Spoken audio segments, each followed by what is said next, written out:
Beating. Dropping.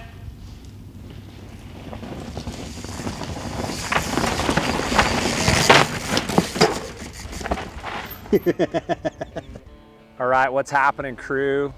We're back. Almost a year to the day, we're back here just outside of Breckenridge, Colorado. We're at a trail called Baker's Tank, and it's time for the year-long review of the Specialized Epic EVO.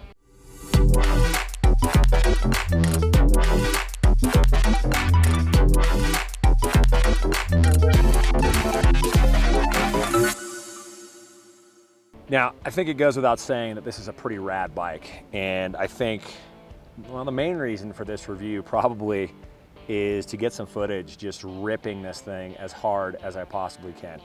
Now, let me break down a little bit about my usage on this bike over the past year. So just to reiterate, what are we dealing with? It's a 2020 Specialized Epic EVO. This is an expert build. I haven't deviated a whole lot from stock on this build. It's a size large. I'm about 5'10". Size-wise, I think it's good. I've been really happy with it. What changes? What have I done?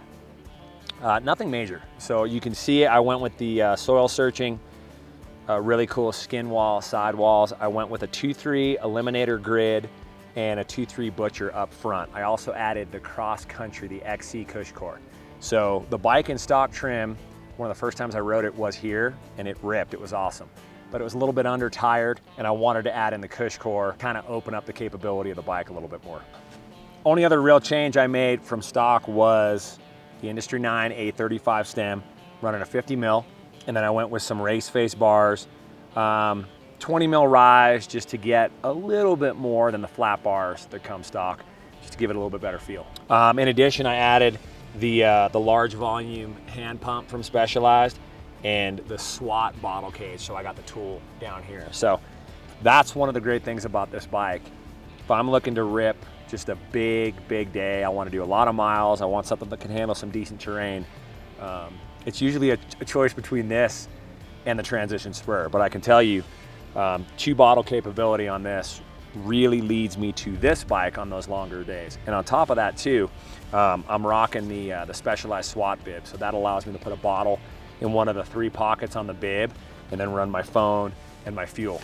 As a matter of fact, I'm literally head to toe Specialized gear today. So I got the 2FO shoes, Specialized socks, the SWAT bib, Specialized shorts, the really cool 50/50 tee, and then the really sweet windbreaker, and a Specialized helmet, of course. So what we're gonna do today is we're gonna go rip Baker's, we're gonna go rip Aspen Alley, because it's a pretty good mix of fast, flowy, but it gets a little bit chunky, some stuff you can double up, and I just think it's a really good cross section of what this bike can handle. Because a lot of people ask about this bike and its capability, and I'm really impressed with its high-end capability.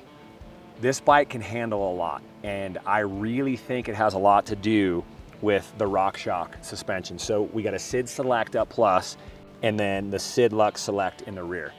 And for me, the biggest thing is, if this bike had a Fox 34, my experience with the 34, when I really load that thing hard, it deflects a little bit.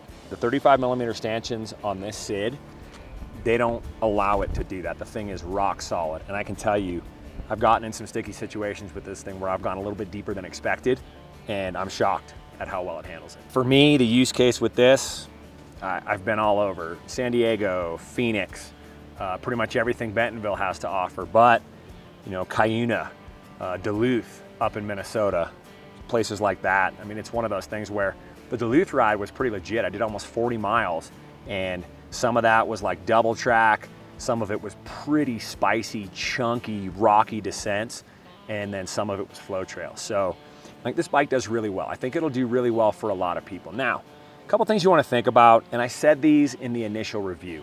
If you're a bigger rider and you're looking for something that's a trail bike, I don't know if this is the best bike for you. So if you're in the cross-country realm and you want something that has a lot more capability, I think this thing is a great choice. You know, I'm looking at a sign right now for the Breck Epic, and I'm actually gonna race the Breck Epic next year. Chances are I'll do it on this bike. I think this would be a perfect choice for something like that. So You want to get big days, you want something that's fun, something that's pretty capable, I think it's a pretty solid choice.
All right, I think I've said it all, showed you some ripping trails.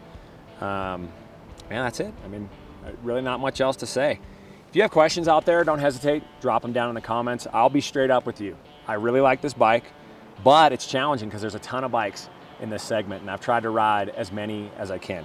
I like where this positions, but again, sizing, use case, things like that, any of those things, drop them down below and I'll do my best to give you an answer.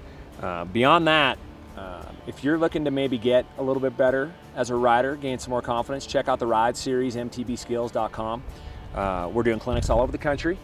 We also do a lot of private coaching in Bentonville, Arkansas. So if you want to make a trip, shoot us a message, info@the Ride Series MTB, and we'll get you dialed. So I think we covered it. So last but not least, from beautiful Breckenridge, peace out, dumpers.